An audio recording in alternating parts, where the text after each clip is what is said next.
नमस्कार दोस्तों, सिविल गॉव प्रो में आपका स्वागत है। आज हम एक नया वीडियो लेकर लाए हैं आपके लिए जो रिलेटेड है केएमसी एसएई सिविल का जो एग्जाम होने वाला है, तो उसके बारे में आज हम तक जो हमने एमसीक्यू का एक सीरीज चालू किया है, तो वो आज हम कंटिन्यू करने वाले हैं। तो हमने जो स्टार्ट किया था, तो वो पार्ट 1 से लेकर पार्ट 8 तक आपको हमने दिया है। तो ये आप जरूर देखना। तो ये कुल मिलाकर हमने 266 क्वेश्चंस इनमें दिया है। तो ये फ्रिक्वेंटली एमसीक्यू का जो एग्जामिनेशन होता है उसमें आता है। तो ये आप जरूर देखना। तो आज हम जो आपको देने वाले हैं वो है पार्ट 9। और पार्ट 9 में क्वेश्चंस जो होगा 267 टू 300। तो ये वीडियो आप पूरा देखिए, टिल एंड तक देखिए। आपको सीखने में बहुत कुछ आएगा। तो आप स्किप मत कीजिए। आपको स्किप अगर करेंगे तो बहुत जो आपका मूल्यवान हमने बात कहना है वो आप सुन नहीं पाएंगे। तो आप ये पूरा देखिए। ये हमारा आपके जो बोलना था। तो आज हम शुरू करते हैं। चलिए। तो आज का पहला और टोटल का 267 क्वेश्चन, ये देखिए। A deflecting groyne in a river is. तो मान लीजिए ये रिवर है और फ्लो इस साइड से इस साइड तक हो रहा है। मतलब इस साइड में डाउन स्ट्रीम और इस साइड में अप स्ट्रीम। ठीक है। तो एक स्ट्रक्चर यहाँ से एक ऐसा होता है जो ग्रोइन कहते हैं। तो हम आपको 3 टाइप का ग्रोइन आपको दिखाने वाले हैं। तो ये देखिए एक टाइप का ग्रोइन है और ये भी एक टाइप का ग्रोइन है और ये भी एक ग्रोइन है। तो ये मान लीजिए थीटा 1 है और इसका जो यहाँ से जो है ये थीटा 2 है और ये जो बनाया है ये थीटा 3 है। तो ये जो फास्ट है, तो फास्ट जो है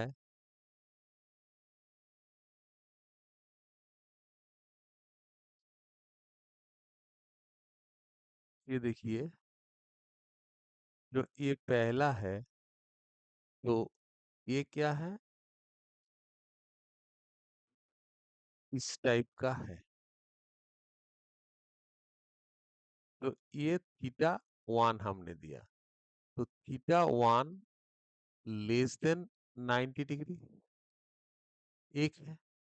और एक है देखिए, ये सीधा है। तो ये परपेंडिकुलर है। थीटा 2 इक्वल्स टू 90 डिग्री और थीटा 3 इक्वल्स टू, मतलब अगर ये थीटा ग्रेटर देन 90 डिग्री। ये अंत में जो है ये ग्रेटर देन 90 डिग्री। ठीक है। जो लेस देन है इसको हम रिपेलिंग ग्रॉइन कहेंगे। जो परपेंडिकुलर है इसको डिफ्लेक्टिंग ग्रॉइन कहेंगे। और जो ग्रेटर देन है वो एट्रैक्टिंग ग्रॉइन कहेंगे। ये अगर तीन आप याद में रखेंगे तो आपको ये टाइप का जो एग्जामिनेशन में आएगा, अगर मान लीजिए डिफ्लेक्टिंग ग्रॉइन आएगा, अट्रैक्टिंग ग्रॉइन आएगा और रिफ्लेक्टिंग ग्रॉइन आएगा, रिपेलिंग ग्रॉइन आएगा, तो आप कर सकते हैं ये आप खुद ब खुद बता दीजिए क्या होगा। ये देखिए परपेंडिकुलर टू द बैंक, ये आंसर है। नेक्स्ट नेक्स्ट जो है वो है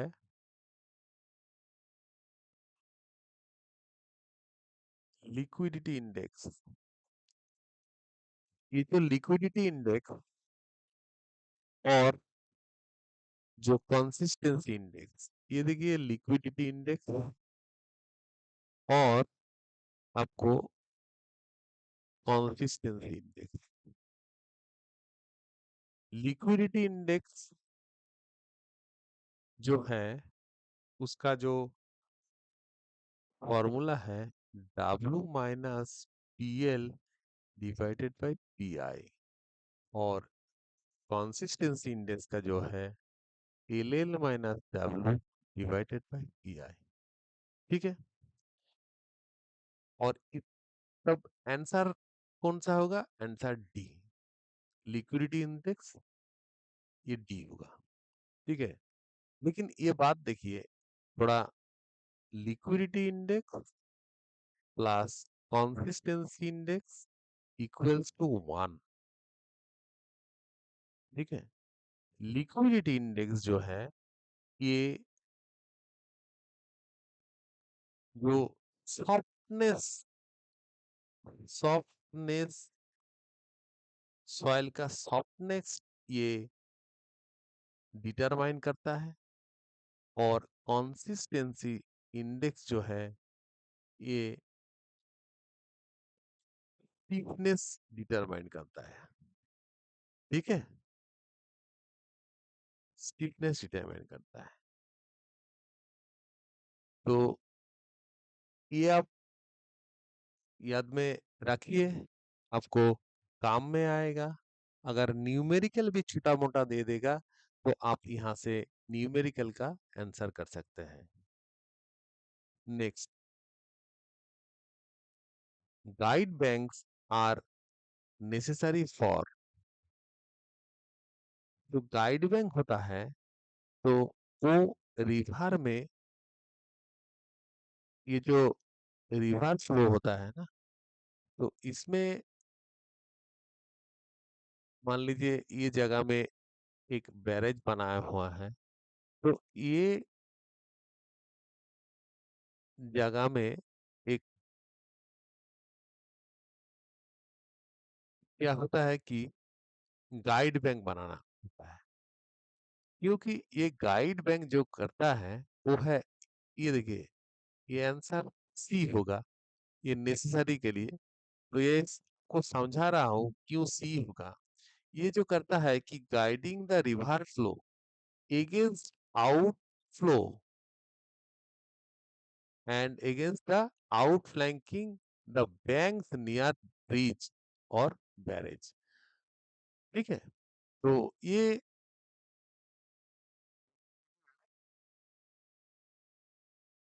ऐसा करके एक स्ट्रक्चर बनाना होता है। तो ये फ्लो इधर हो रहा है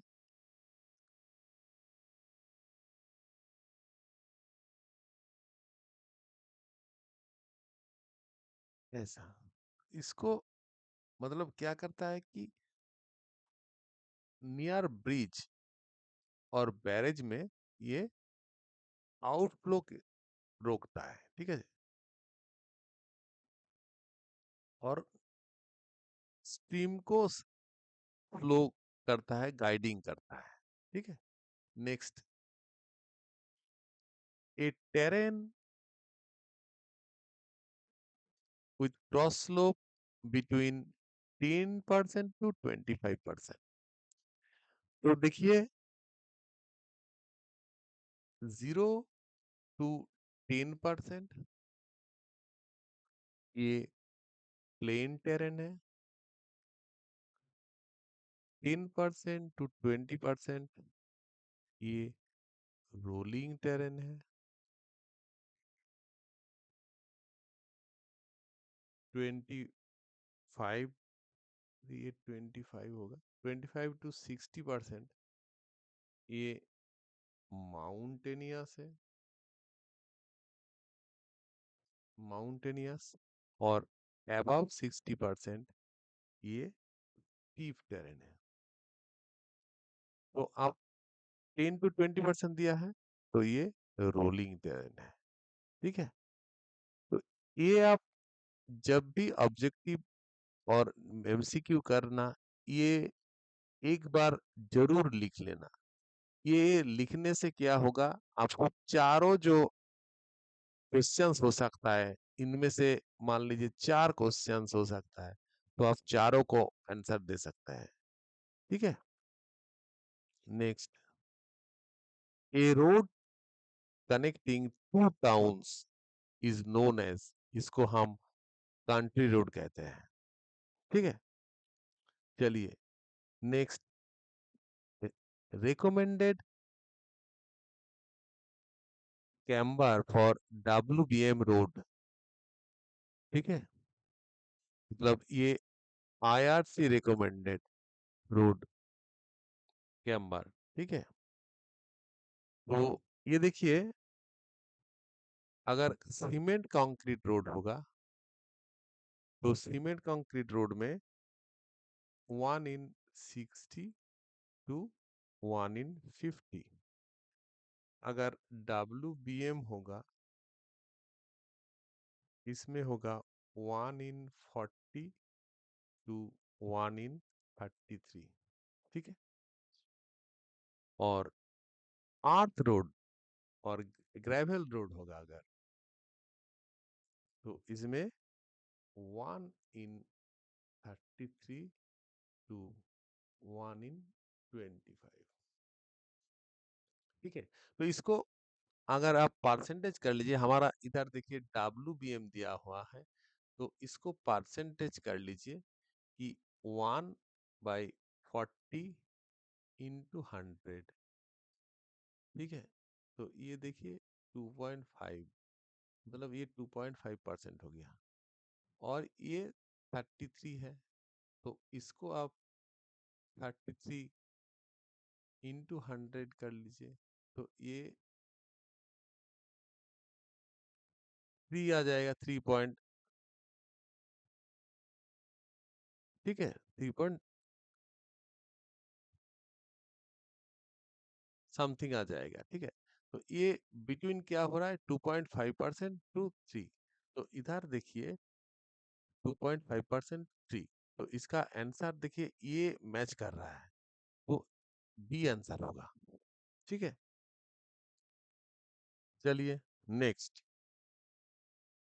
as per IRC, no widening of single lane road is necessary for radius of curvature beyond 2।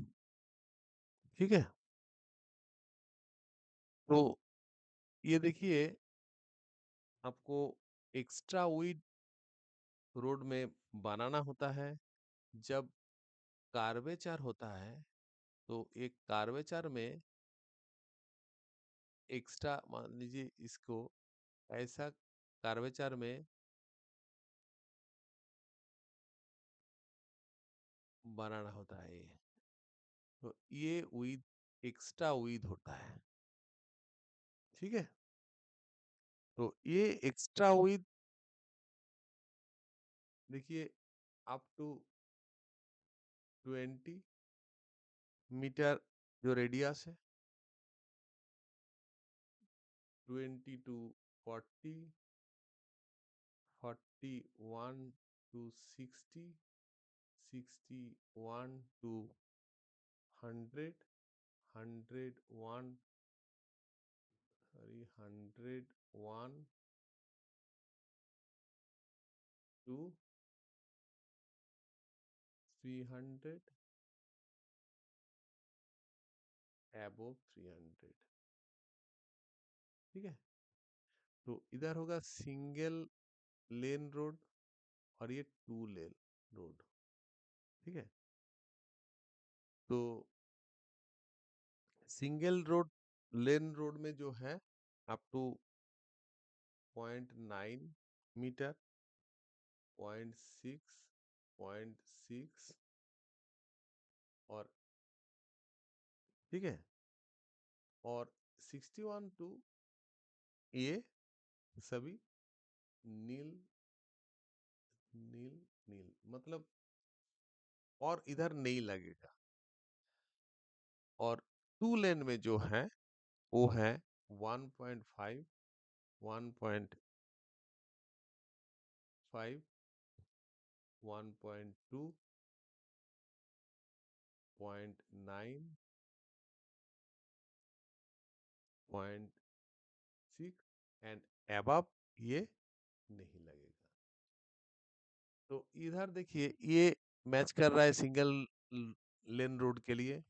अगर टू लेन रोड दिया होता तो ये above 300 होता। तो ये नो एक्स्ट्रा वाइडनिंग ये ऑब्जेक्टिव में आता है। तो इसको आप ध्यान में रखिए क्वेश्चन को, ये बहुत बार आ चुका है। Maximum super elevation for hilly road which is likely to be snow bound should not exceed।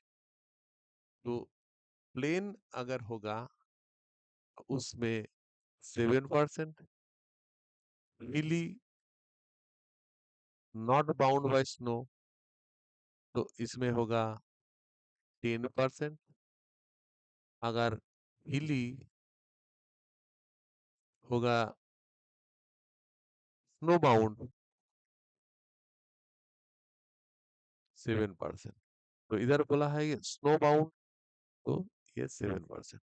ठीक है, next, maximum width of vehicle, vehicle का मैक्सिमम विथ क्या है? ठीक है, ये 2.4 मीटर। ये देखिए इन्हें सर्वे सर्वे का एक क्वेश्चन दिया है। In the quadrilateral bearing system और इसको रिड्यूस बेयरिंग सिस्टम भी कहते हैं। रिड्यूस बेयरिंग सिस्टम, ये whole circle bearing of 293 degree 30 minute can be expressed as. तो ये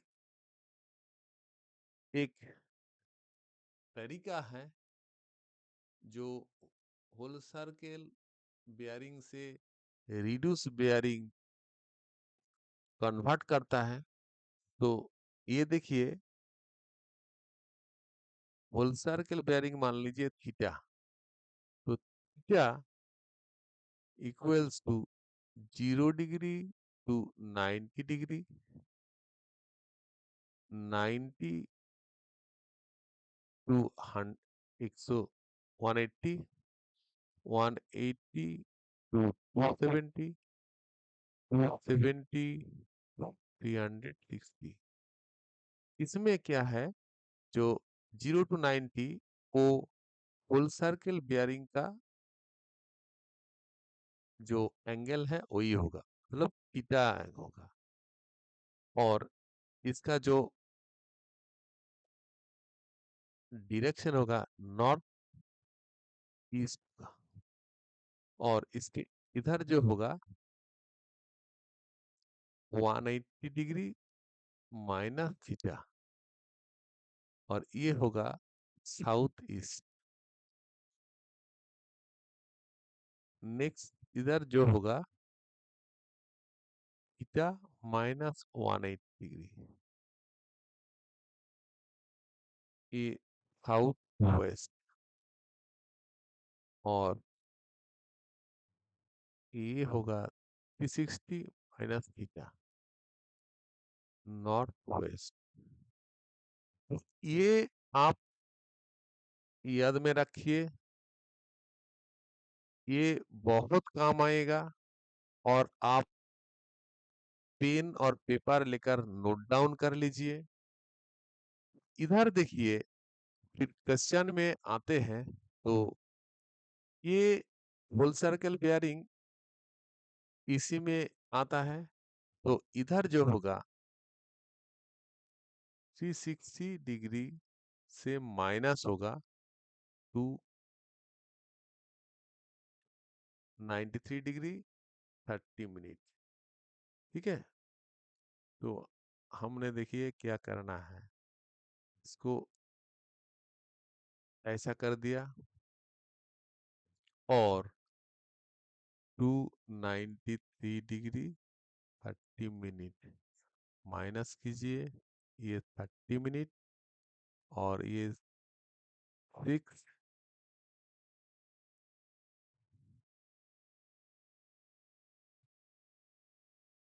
6 होगा 66 डिग्री 30 मिनट।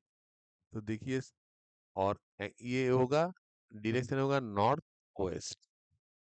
तो नॉर्थ, ये नॉर्थ वेस्ट 66 डिग्री 30 मिनट, ये कर लीजिए।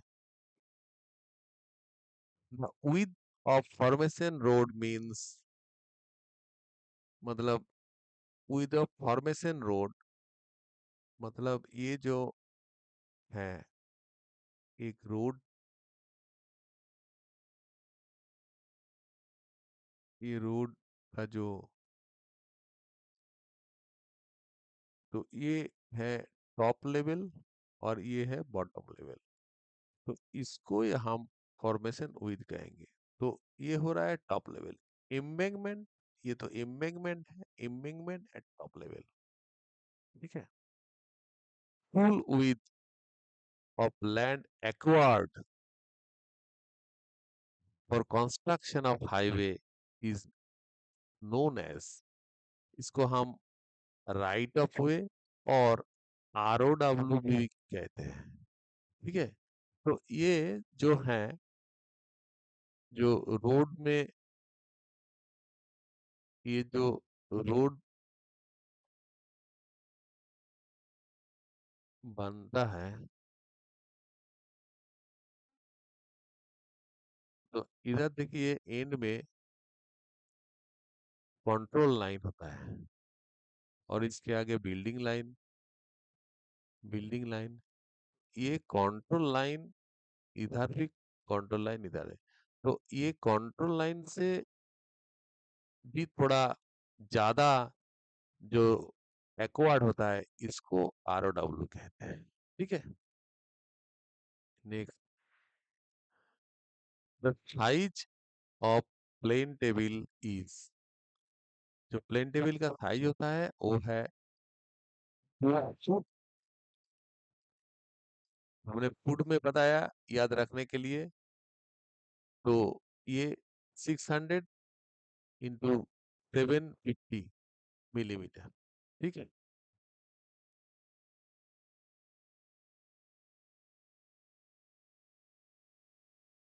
इस सीरीज ऑफ क्लोजली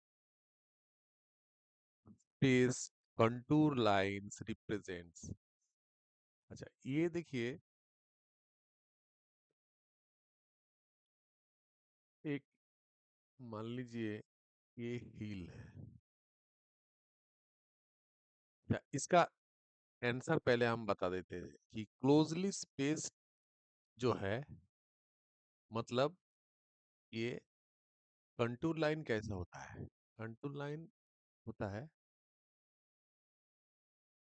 ये एक कंटूर लाइन, ये एक कंटूर लाइन, मतलब ये क्लोजली अगर होगा तो इसका मतलब अलग है। अगर इसका मतलब ऐसा होगा, इसका मतलब अलग है। ठीक है, तो ये क्लोजली दिया हुआ है, तो देखिए आप समझ जाइए इधर, इसका जो आंसर होगा ये स्टीप स्लोप होगा। तो ये देखिए ये हिल है, तो इसका जो है इस साइड में, इस साइड में अगर इसको हम प्रोजेक्शन ले लेंगे इधर, तो ये कंटूर बन गया। इसका आरएल, इसका आरएल मान लीजिए आरएल 90, तो ये हो गया 90। ये आरएल मान लीजिए 85 और ये भी 85, तो इसका प्रोजेक्शन ले लीजिए, इसका भी प्रोजेक्शन ले लीजिए, तो ऐसा हो जाएगा। तो इसका हो गया 85, फिर ऐसा हो गया ये 80, ये 80, तो इसका भी प्रोजेक्शन ऐसा करके ले लीजिए और यही हो गया। तो ये जितना क्लोज होगा तो ये स्टीप कहलाएगा। ठीक है, समझ गया। नेक्स्ट, द मेन, ये क्या बोला है, देखिए main object of providing camber. Camber का मेन ऑब्जेक्ट क्या है? To make the road surface impervious, to make the road surface durable, to drain off rain water from road surface, all of this। ये questions आप देख लीजिए और इसका answer होगा C, to drain off rain water from road surface. यही camber का main function है, कैम्बर का यही मेन फंक्शन है। ठीक है, मेन फंक्शन। अभी चलते हैं नेक्स्ट में। नेक्स्ट जो है ये बोला है कि टफनेस इंडेक्स। तो टफनेस इंडेक्स एक रेशियो है। ये रेशियो जो है, तो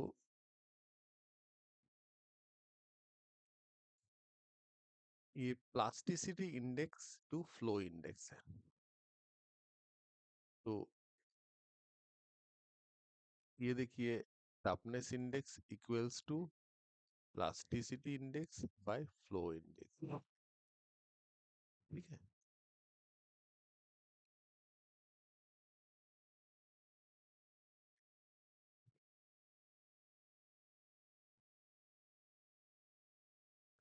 नेक्स्ट जो है, in limit state design of concrete structure, ये स्ट्रेन डिस्ट्रीब्यूशन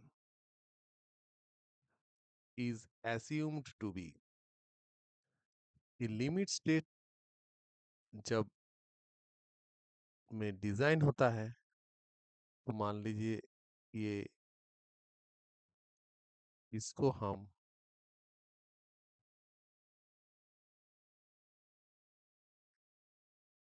ऐसा एक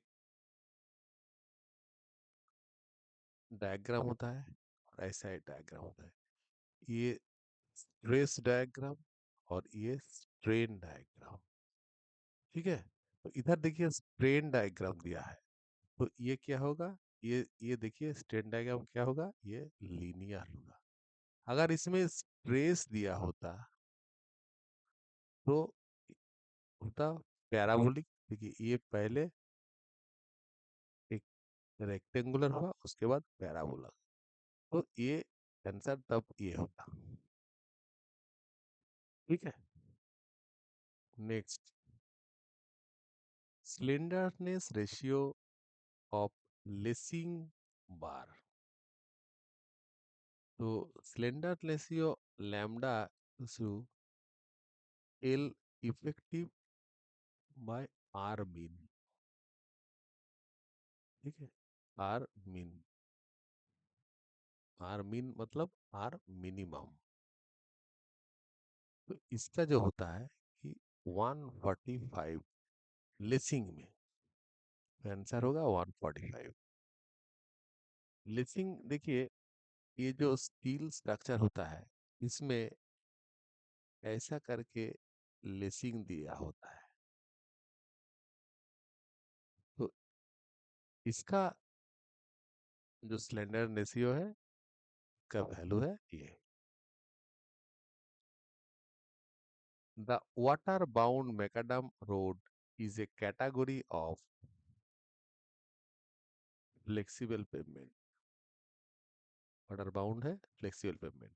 रिजिड पेवमेंट में सीमेंट कंक्रीट रोड होगा, और इसमें जो है सीमेंट ग्राउट रोड होगा।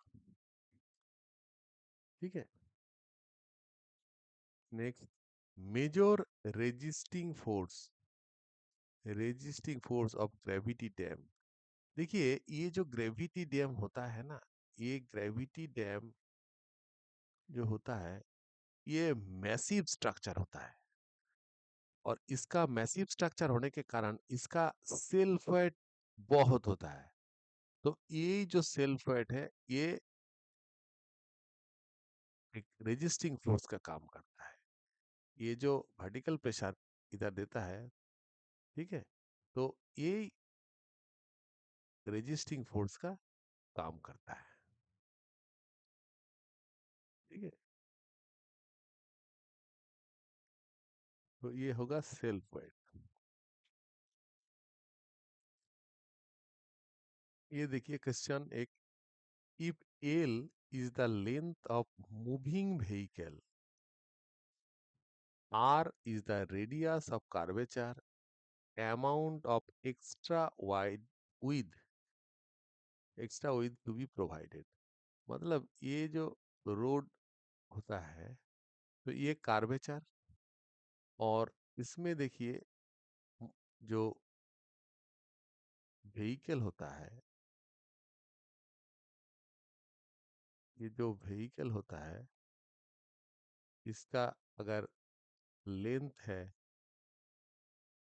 एल, ठीक है, तो extra amount of extra with भी प्रोवाइडेड। एक्स्ट्रा विथ देखिए, ये एक फॉर्मूला है जो मैकेनिकल फॉर्मूला। तो इसमें विद जो होता है, एक्स्ट्रा विद, तो होता है एक मैकेनिकल प्लस साइकोलॉजिकल, साइकोलॉजिकल। ठीक है, तो ये मैकेनिकल का दिया हुआ है, तो मैकेनिकल में होता है N L square by twice R. N, N number of lane of, तो ये L square by two R इधर है, तो ये आपको ये करना है। ठीक है, next, the aggregate crushing value of road aggregate for use in base course should not exceed, ये होगा एग्रीगेट क्रशिंग वैल्यू, ये होगा 45%। नॉट एक्सीड, इससे ज्यादा नहीं होगा, वो रोड में काम नहीं कर पाएंगे।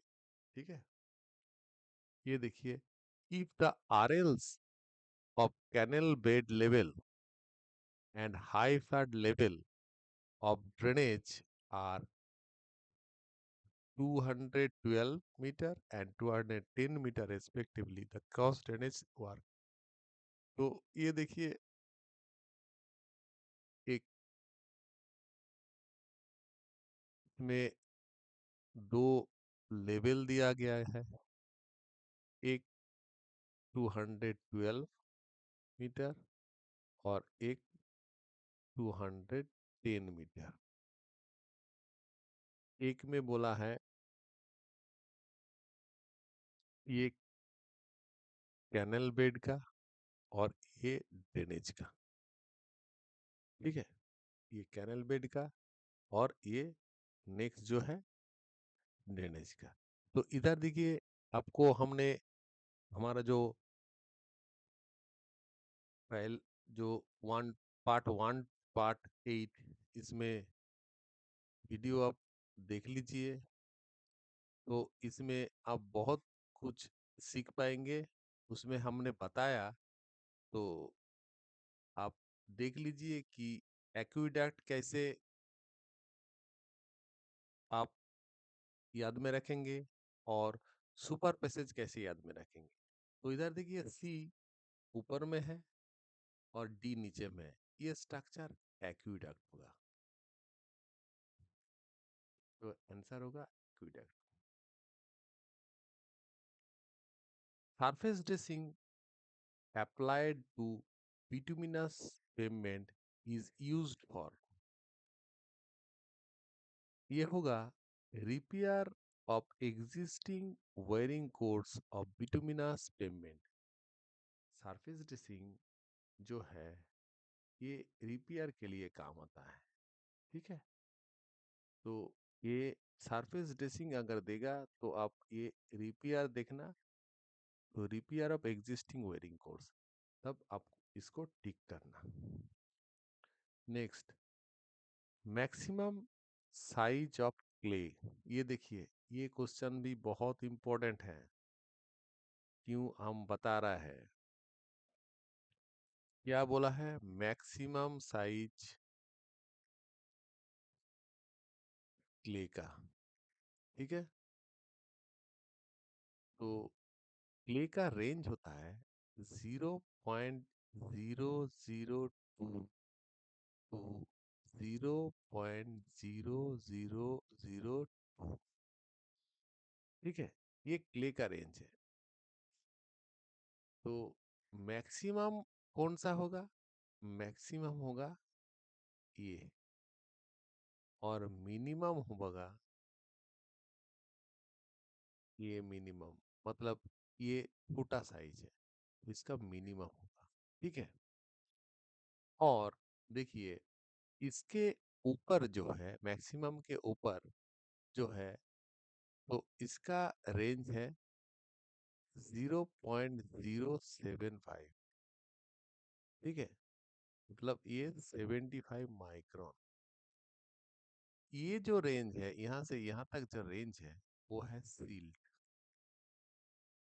ठीक है, अगर ये देखिए मैक्सिमम साइज ऑफ क्ले दिया है, इसका आंसर है 0.002।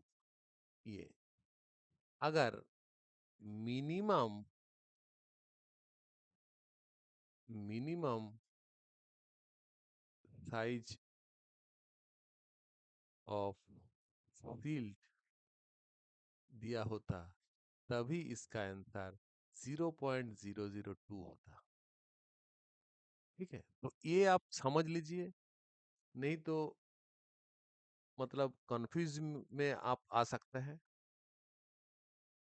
नेक्स्ट देखिए, porosity of a soil mass is 30%, void ratio of this sample is. तो हम ये फॉर्मूला देखिए, porosity equals to void ratio 1 + E, मतलब void रेशियो। तो ये दिया हुआ है इधर परसेंटेज में, तो हमने इधर 0.30 किया, E 1 + E, फिर 0.3 plus 0.3 E equal to E, फिर E minus 0.30 E equals to 0.30, 0.70 E equals to 30। तब ये E equals to 30 divided by 0.70। तो ये कर दीजिए। अगर इसको आप डिवाइड करेंगे तो 0.428 आएगा। तो इसका आंसर होगा ये। Next, uniformity coefficient is D60/D10। ठीक है, D60/D10। ये जो आप वीडियो देख रहे हैं, तब आप एक बार पेन और पेपर लेकर जरूर बैठिएगा। आप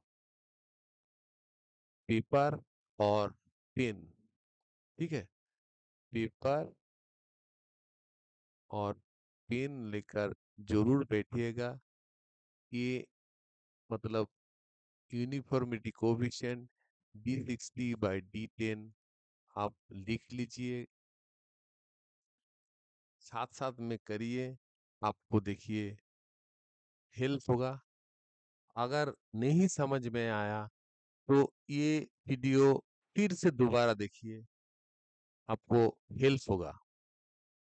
next, quicksand condition occur when total stress equal to pore water pressure। देखिए, total stress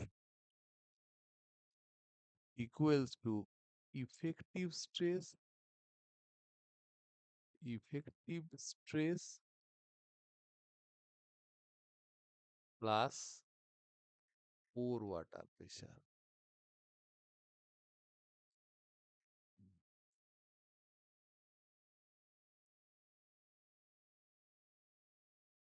total stress equals to pore water pressure, मतलब effective stress equals to zero. और ये इफेक्टिव स्ट्रेस है, ये grain to grain, soil grain to soil grain में जो stress develop होता है वही है। तो ये मतलब नील हो रहा है, मतलब जीरो हो रहा है। तभी क्या होगा कि एक क्विक सैंड कंडीशन ऑकर होगा। तो इसमें जो हाइड्रोलिक ग्रेडियंट आएगा, इसको हम क्रिटिकल हाइड्रोलिक ग्रेडियंट कहेंगे। Next, coefficient of active earth pressure having theta equals to 30 degree is 1 by 3 coefficient of passive earth pressure with same theta value। तो देखिए, एक्टिव अर्थ प्रेशर जो है 1 - sine theta divided by 1 + sine theta. ठीक है, और जो passive earth pressure है वो है 1 + sine theta divided by 1 - sine theta. तो इसका मतलब है जो के ए है वो 1/KP है।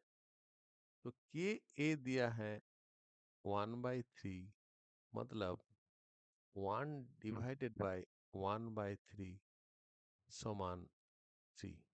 तो आंसर होगा 3। ठीक है,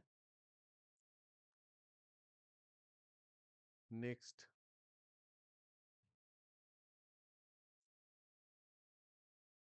इधर देखिए जो दिया है NC, NQ, NR are bearing capacity factors in Tarjagi's bearing capacity equation. State which state or which statement is correct when E value, ये देखिए एक टर्म आपको मिला है कि E value of will be increasing। तो इधर जो है NQ equals to e⁻ pi 10 phi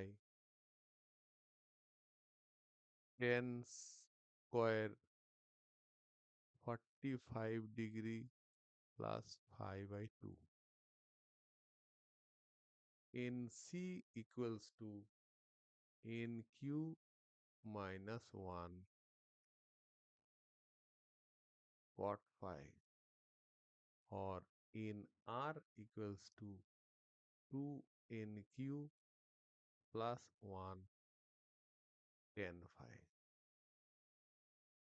ठीक है, तो इसमें देखिए क्या हो रहा है कि ये फाई वैल्यू जो है, तो ये फाई वैल्यू अगर इंक्रीज होगा तो ये एन क्यू इंक्रीज होगा। अगर एन क्यू इंक्रीज होगा तो ये देखिए एन क्यू यहाँ, वो एन क्यू जो इंक्रीजिंग एन क्यू इधर लग जाएगा, तब ये एन सी इंक्रीज होगा। ये एन क्यू अब जब इंक्रीज होगा तो ये इंक्रीज एन क्यू इधर लग जाएगा, एन आर इंक्रीज होगा। तो मतलब value of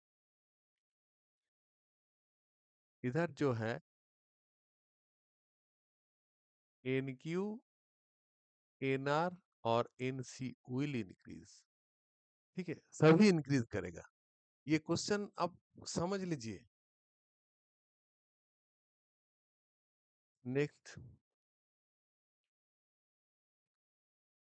a coarse grain soil has a void ratio 0.75 and specific gravity 2.75. The critical gradient at which quicksand condition occurs. तो ये क्रिटिकल ग्रेडियंट का जो फॉर्मूला है वो है g minus 1 divided by 1 plus e। तो देखिए इधर g का वैल्यू दिया है 2.75, 1 माइनस हुआ और 1 प्लस वॉइड रेशियो दिया है 75। तो ये हो रहा है कि 1.75 डिवाइडेड बाय 1.75 और इसको कैंसिल किया तो 1 आ जाएगा। इसका आंसर है 1। ये simple ट्रास frame satisfy the condition. जो ट्रास होता है तो ये ट्रास में,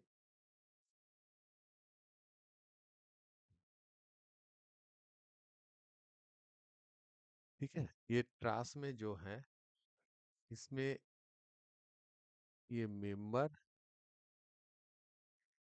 जॉइंट, ये रिलेशन जो है सेटिस्फाई करता है। तो ये मेंबर हुआ, ये एम, ये जॉइंट हुआ, ये जे। तो ये मिलाकर अगर ये रिलेशन सेटिस्फाई करेगा तो ये,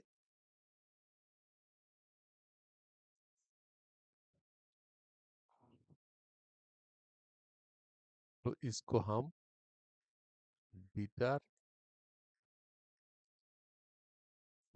स्ट्रक्चर कहेंगे। ठीक है, नेक्स्ट,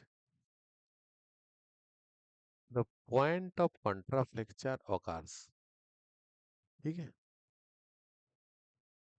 तो पॉइंट ऑफ कंट्राफ्लेक्चर मतलब बेंडिंग मोमेंट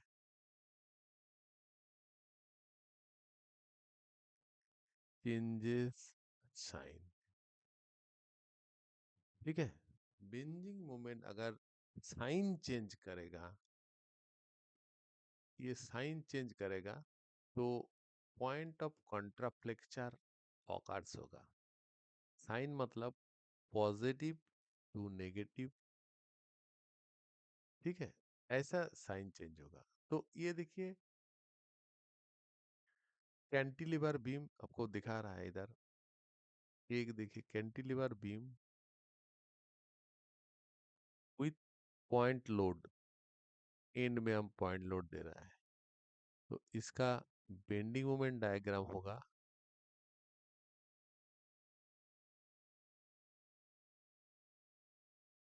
ऐसा। ठीक है, इधर देखिए ये बेंडिंग मोमेंट साइन नहीं चेंज कर रहा है, और simply supported beam point load भी दिया है। तो ये सिंपली सपोर्टेड बीम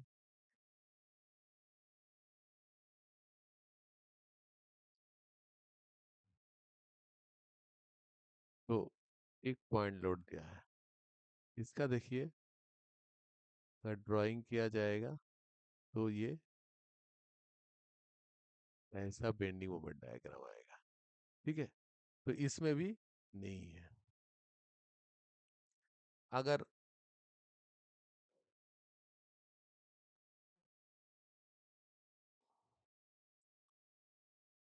ये देखिए ओवरहैंग बीम,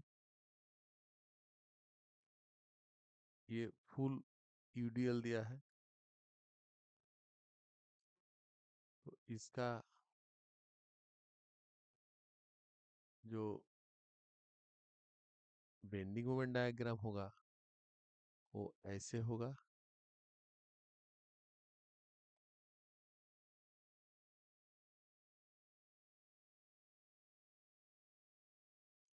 ये देखिए दो जगह में, मतलब अच्छे से देखिए, ये दो जगह में पॉइंट ऑफ कॉन्ट्राफ्लेक्चर, मतलब ये देखिए साइन चेंज कर रहा है, ये पॉजिटिव से इधर नेगेटिव साइन चेंज कर रहा है, तो ये है पॉइंट ऑफ कॉन्ट्राफ्लेक्चर। तो मतलब ये आंसर जो होगा, तो ये answer overhang beam width full UDL, ये आंसर राइट होगा।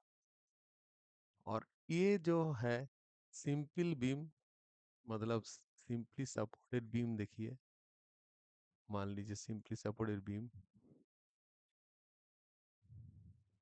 और मोमेंट दिया हुआ है, तो with moment at one and, तो एक जगह मोमेंट दिया हुआ है, तो इसका जो डायग्राम होगा, ये देखिए जिधर मोमेंट दिया होगा, मान लीजिए इस जगह में मोमेंट नहीं है, एंड में दिया है, ठीक है, एंड में दिया है मोमेंट, तो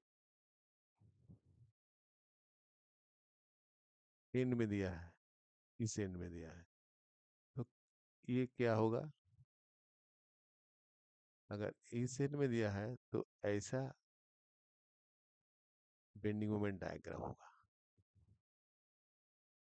ठीक है, तो अगर एक एंड में दिया होगा, मतलब ऐसा नहीं, ये जो बोल रहा है कि ये तो ये एक एंड में जो देगा, तो इसका डायग्राम होगा, ये एंड में अगर देगा तो ये कॉन्टिन्यूअस ऐसा हो जाएगा। अगर एंड से नहीं देगा, ये अगर ऐसा देगा, तो इसका हो जाएगा कि ऐसा हो जाएगा।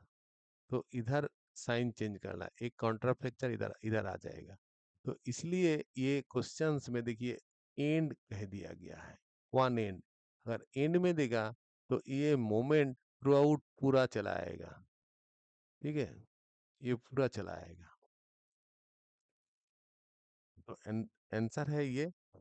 Next, for large squares the maximum distance between the manholes, बड़ा जो स्क्वायर होगा तो उसका जो मैक्सिमम डिस्टेंस बिटवीन मैनहोल, मतलब ये मैनहोल टू मैनहोल का जो डिस्टेंस होगा वो होगा 300 मीटर। ठीक है, आंसर होगा 300। तो ये 300 क्वेश्चंस भी हो गया।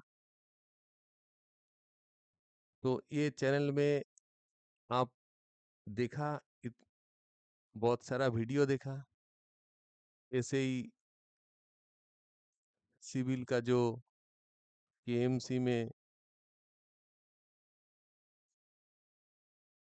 के लिए जो हमने सीरीज दिया है, उसमें वन पार्ट 1 to 8, देन आज ये पार्ट 9 हो गया।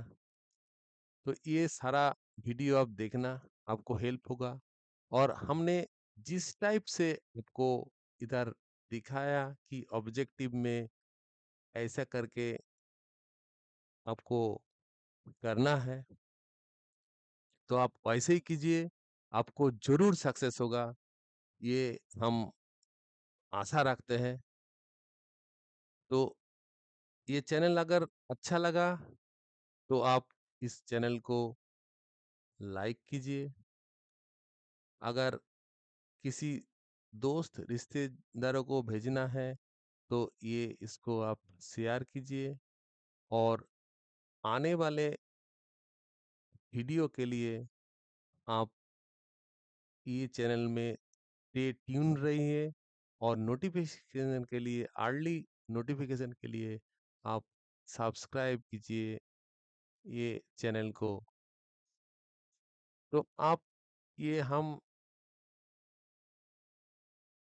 एग्ज़ाम के आगे एक आपके लिए